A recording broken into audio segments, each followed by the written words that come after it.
Okay, so today's lesson is going to be how to hold a handgun when you shoot.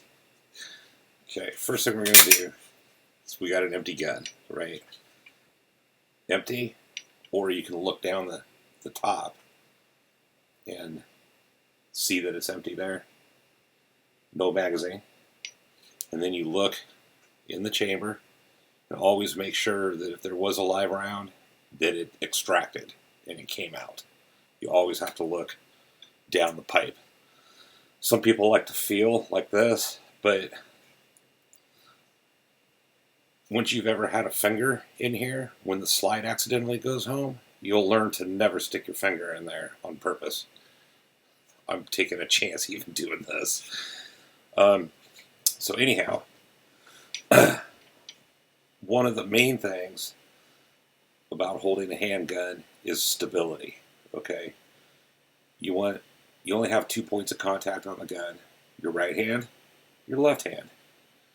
Unlike a rifle, where you also have your cheek and your shoulder, and either a bipod in one hand or both hands if you're like shooting offhand, standing up. Like you're shooting shotgun with clays or whatever. So we have to learn how to hold a handgun. Two things you want to try to do is when you pull the trigger, when you pull the trigger, you don't want to dip right when you pull the trigger. So you need a little bit of upward stability. Right, I'm trying to do this backwards on the screen, so every movement's the opposite. So you're going to want to be pushing up a little bit here on the trigger guard. You're going to do that with your left hand. Okay, I'm going to show you how. The other thing you want to do is the side-to-side movement, right? That's going to be controlled by the grip in the right hand and the grip of the left hand, and then rotating your arms out just slightly. When you're holding the gun, you'll see, I'll demonstrate, when you rotate your elbows out just a little bit, it really puts a lot of side pressure on the gun. Pressure on the side like this, with the palm of your hand and then the grip of this hand. Okay, so first things first, bore axis.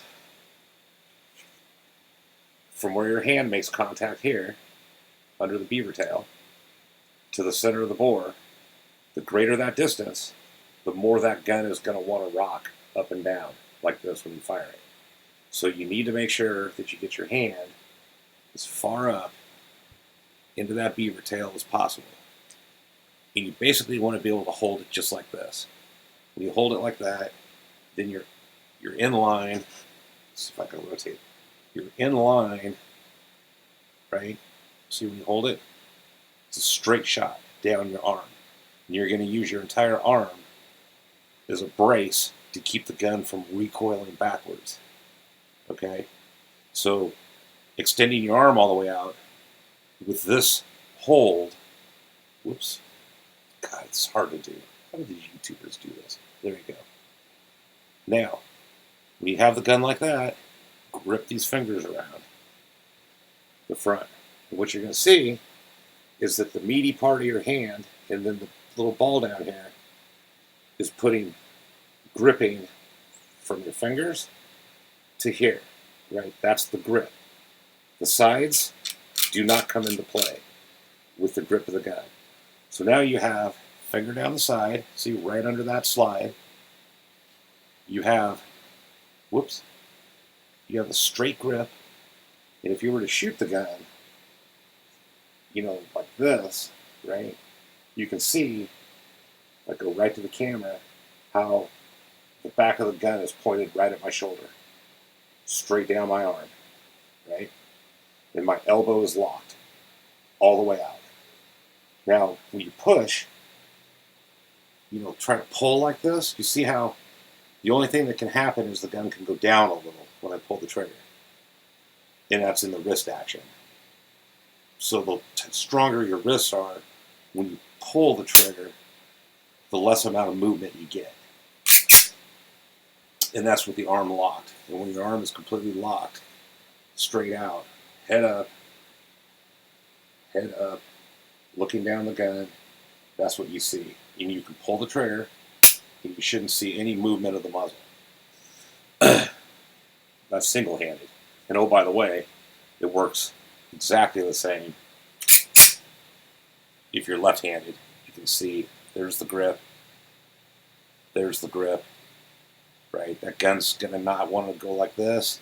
Now, you can get a little bit of this when you pull the trigger, because as you pull the trigger, some people will either pull or push with the trigger finger. So, the two-handed grip. Get your one-handed grip. Right? Get that. Now, the second hand, see all this empty real estate right here? That's where the pad right here of this offhand is going to go. It's going to lay right in there like that, and you're going to grip around your fingers. Okay? You see where I'm past my knuckles, basically? Just past the knuckle on this finger? That's where it fits for me. For you, it might be like this, or it might be like this, depending on the size of your monster hands. The biggest and most important thing is to fill in this real estate right here with the pad of your hand. This part right here. Fill it in. Point that thumb straight down the side. And then with this finger, apply upward pressure on the bottom of the trigger housing. That's going to help prevent you from dipping the gun. Whoops. From dipping the gun when you pull the trigger. That upward force. See?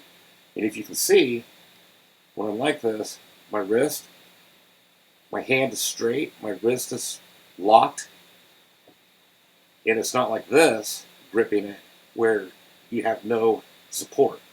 It's locked forward on that gun. And you can basically see that's what you're doing. And if I go around this way, you can see the butt part of or the thick pad of my hand there is actually on the side of the gun, making full contact. See that? Then when I come in with this hand, grip around, this is what it's going to look like when you're shooting. Okay? Now your thumb here can apply pressure, so I'm right-handed, so typically a right-hander is going to want to push the gun left when you pull the trigger, and a left-handed person is going to push the opposite direction. So what you're doing is you put your thumb there, and there's on this gun there's a nice little rest, right? You put your thumb right there, and you point that thumb at the target, just like you point this finger. See how they both point? Point at the target. It naturally wants to go where your fingers are pointing. It's just with this grip. It's really weird, but trust me. When you point, so if you got your head up, like not pointed forward, but just straight up, and then you bring the gun up. On this one, I don't have sights, but you can see how in the natural shooting position, other than the camera's got an angle, I'm trying to point right at the camera, you can see how it's flat, right? Just a little bit of movement either way, and you can see the angle, but it forces you to come up and point and acquire your sight better. And that's it. Oh, the elbows. You can see when I do this, just rotate them out just a little bit. And what that does is it forces this hand to go in, and this hand to go in, and you apply a good amount of side pressure to the gun also. And this texturing on the side, on this big flat surface of your hand, that texturing will also help control the gun and keep that muzzle rise. So, with your arms locked, the gun is not going to want to come back. Okay? Now, if you keep your elbows bent and you do that, that Horatio Caine NCIS thing you always see in the movies that's cool. Now your elbows are bent, and when the gun recoils, it's going to come back a lot more, which then causes other problems, like jamming, because you have a stovepipe, the slide doesn't go all the way back, because you absorbed energy of the recoiling round, and you took it away from the spring, that's operating the slide, right? So you absorb that inertia of the slide. The slide has to have as much inertia from the round, pushing it all the way back, so you fully eject the cartridge. So as far as a handgun goes, that's the only pistol, right? Revolvers are a little different because with a revolver you've got the cylinder gap, and then flame comes out sideways, and it'll actually cut and burn your finger. So you can't stick your thumb way forward of the cylinder gap, right, or your finger, right? You have to grip that just a little differently, but it's not too much different. It's just a little different. High bore access, straight gun, straight with your arm. Then that forces you to lock your wrists. You lock your elbow, point straight out. And what's really comfortable for a lot of shooters, and this may work for you, the one thing you also don't want to do is you don't want to like lean backwards with your back. You kind of want to have your legs slightly bent. Not a lot. I mean, just not locked up, right? Just a slight bend or give in your knees, and then kind of lean forward a little bit with your locked elbows, and that puts your body mass forward, right? So now the gun has to, not only is it going to push here against a solid locked up arm to your shoulders, but now you have more of your body mass also behind it, and you're not off balance, right? When you shoot, you see people do this. That's because they're not leaning forward and locking up their arms, right? Just like if you were to walk up to somebody who was leaning a little bit towards you, you can try to push them over. They don't push over. Someone who's kind of got their back arched the other way, like trying to get away from the gun, as far as they can when they shoot, you can just push them and they'll fall right on their ass. So that's your basic instruction on how to. Oh, my update's going. The basic instruction on how to hold and shoot a handgun. The other thing that's interesting too that people don't realize with a handgun, it's pretty much all guns. There's a few guns, and I won't name the brands on a video, but they're popular companies in the U.S. that sell handguns. They don't have a crisp. They have a mushy trigger, right? One thing about a handgun is you'll see, like on this Glock, how you have a long length of pull before you come to what's called the wall, where the trigger wants to actually stop right before it fires. Okay, now one thing I notice that I see a lot of people doing is they come completely off the trigger. They go like this, right? And the gun cycles, and then they go full trigger pull every time. It's called slapping the trigger, and you do not want to do that. That creates more of that movement right when you fire the gun. So what you do is you just listen. I'll put it to the mic. I don't know where the mic is. This side, I think. You hear that click? That's where you stop the trigger. See how much farther back that is? Now when you cycle the gun, you only move a little bit. A lot. A little bit. Having less trigger pull, being right at the brake, and then boom, boom, boom, boom, also allows you to shoot faster. So you'll shoot more accurately, and you'll shoot faster. High capacity handguns. You reach something that I call shooter fatigue, right? And that is, you shoot. Every time you shoot, your grip gets a little off, and that's why you see people, they'll actually readjust after X number of rounds, whatever that is for them. So this Glock will hold a 17-round mag, well, a 10-round mag if you're in California, with 10-round Glock 17 mags. It'll hold the 17 round mag, right? It will hold a 21 round mag, because Magpul makes those. A 24 round mag, Glock makes those. A 27 round mag, Magpul makes those, or a 32 or 33 round mag, whatever it is that the Glocks are. I know it's 33, but it could be 32. Anyhow, after so many rounds, you have to readjust your grip, right? And I know that sometimes when we're out, we got the 33 round mags and we're shooting watermelons, whatever. You reach a point where you grab one of those boom sticks, we call them, or happy sticks, and you start shooting. And in like 15 rounds, somewhere in there, halfway through, you're like, okay, when is this going to end? Right? It's like, it's no longer a happy stick. It's a fatigue stick. Right? So, you have to readjust your grip, or you have to come down and take a break, because if the damn thing weighs, so much heavier, right?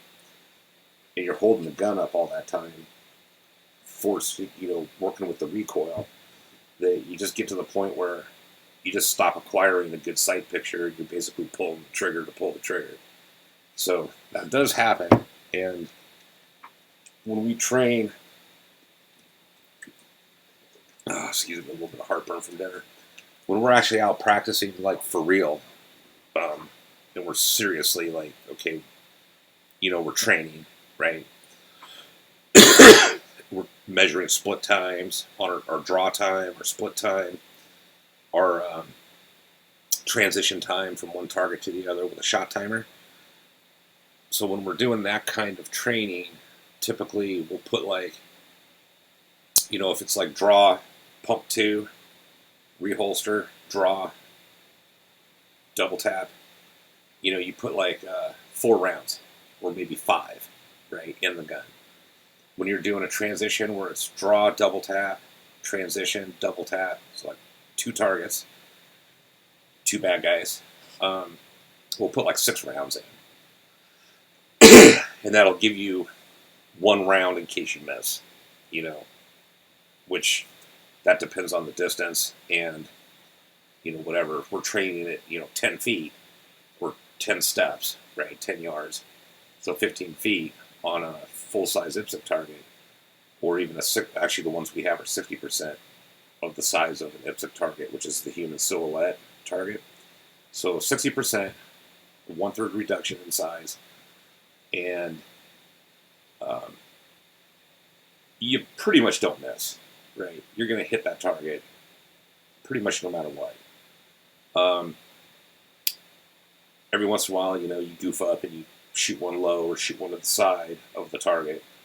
So you want to drop a second shot in the center of the mass, because that's what we're shooting for, right? This center of mass, this area right here, right? Sternum to the upper, base of the neck, basically. This area right here, center of mass. So, when I practice and train, I'll typically put that extra round in there in case I see I throw one to the side. I can refocus and pump a 3rd one in and then transition to the next bad guy. So,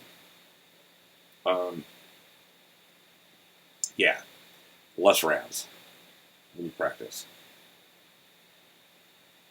More magazines, so then, when you're out, you just switch to a different mag, and you have a pocket full of magazines, and then you can just keep training for a little while, and then you need to take a break, right? Because then that thing that I call shooter fatigue kicks in.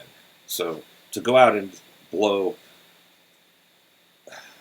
when we shoot a competition, it'll typically be somewhere between 220 to 240 rounds, for a full day of USPSA shooting. That's 7 stations.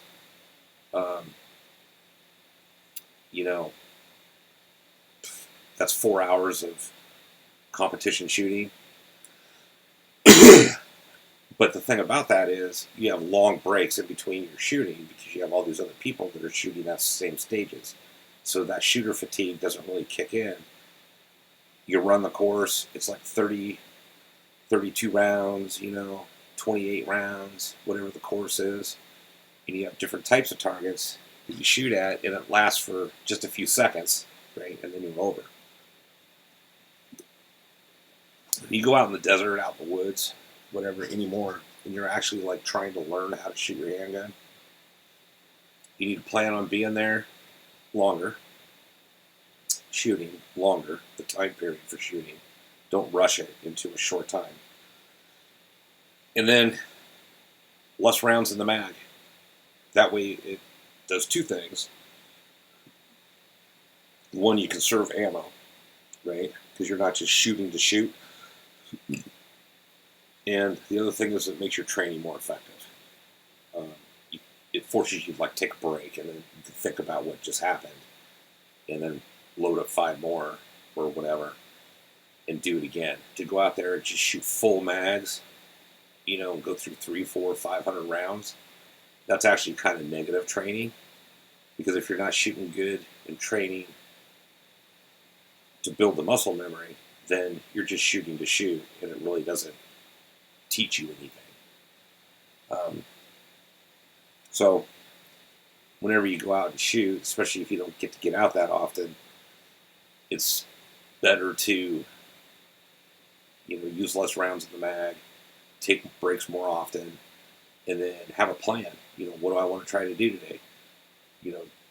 For the first half of the training, let's say we're going to work on our form, right? And you're not going to need to shoot a lot or shoot very fast. The other thing you can do is practice your grip. If you have a holster, you can practice with your holster, unholstering, coming together, getting the grip, and coming out and forcing into the sight picture. And you don't even have to pull the trigger for that. You can train for 20 minutes an evening, a couple times a week, just gripping and coming out, gripping and coming out.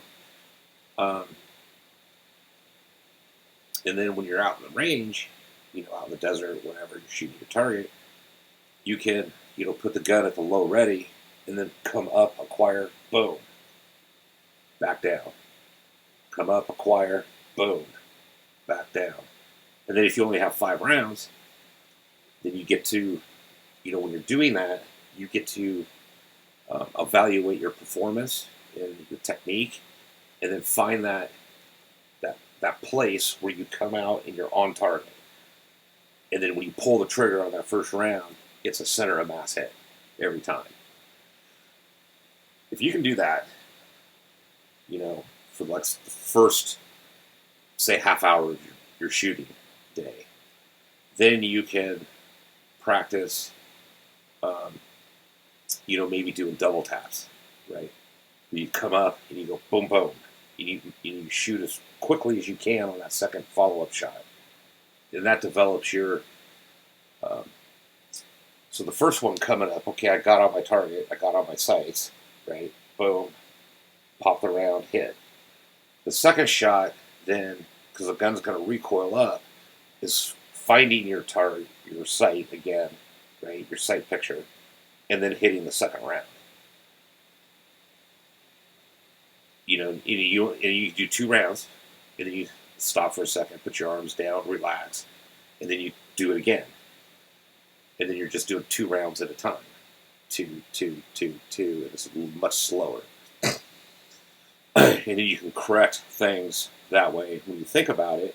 Hey, what did I just see happen? And then doing those videos where you have the target and the shooter in the same, you can see them both, so you can watch the misses, and then you can also watch what the gun does right before the trigger's pulled. It's amazing, because you can see, you can see the gun move, and focus on that, and you can just rewind it back a few seconds, and then watch where the bullet hit, right? You focus on the gun, and then focus on the hit. And you can see what the gun did, and then what the bullet did. And then that also helps, it gives you valuable training analysis, right? And those are probably the best suggestions that I can make on grip, how to hold the gun. The other thing too, when you hold it and you keep your finger like this and you got that grip, muzzle awareness, right? You never want to point a loaded gun at anything you don't want to shoot, right? A gun is always loaded until you personally have verified it. So if I was to give this gun that we know is unloaded, right? I know it's unloaded, and I was to give this to my son and say, "Here, it's unloaded." The first thing he's going to do is lock the slide back and check for a round. You can see this every time, right? Okay, now he's verified that gun's unloaded, and it is. So, being aware of your muzzle and what it's doing, right, is easier because your finger's pointing where the gun's pointing, right? Wherever that barrel's pointed, so is that finger. And you can hold the gun like this, right, off to the side, and you know I'm pointing to the ground, all right? I'm not sweeping everybody, or I'm holding it pointing straight to the ground. I'm pointing at my target. When I go to unload, I know where, the gun is pointing. It's where my finger's pointing. You just build little habits like that really make you a safer gun handler. Because almost all people get shot by accident, right? There's very few people that get shot on purpose, unless they're trying to do the death by cop thing or something stupid. But normal, everyday people, run-of-the-mill, normal citizens, right, that own firearms, right, of those gunshots where somebody is either injured or killed, almost every single person goes, "I thought the gun was unloaded." And then they were also pointing it at something that they shouldn't have been pointing it at because they're unaware of their muzzle and where it's pointed, right? That's really, safety-wise, if you just never point at anything that you don't want to kill or damage, and you keep your damn finger off the trigger, right?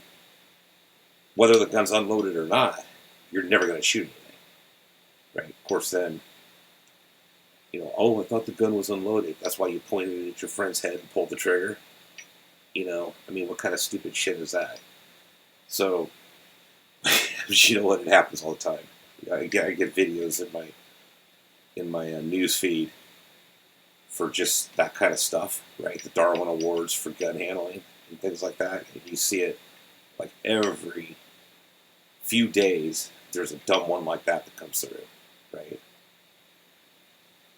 It happens because people are really, in general, not that bright, and then they don't respect the danger of what they're handling, right? It's also a part of it. They're not bright, and they don't realize the danger. So therefore, they are not safe. And she always asks them. Every one of them is like, "Oh yeah, I'm safe. I'm good." I had a family member tell me that, and then they blew a hole through their roof one day. It's like just 4 days after they were telling me how safe they are with a gun. Yeah, it is quite amazing actually. But the other thing that you can do when you're doing your dry firing is just put up a target on the wall. Make sure it's not on the kid's bedroom wall in case there is some kind of dumb mistake you make. But like, in the garage, point it into the back, yard, that wall, or, so it's not at your neighbor's, things like that. And make sure your gun's empty, and you can practice that, and you can also practice, dry fire it. So come out, grip, pull,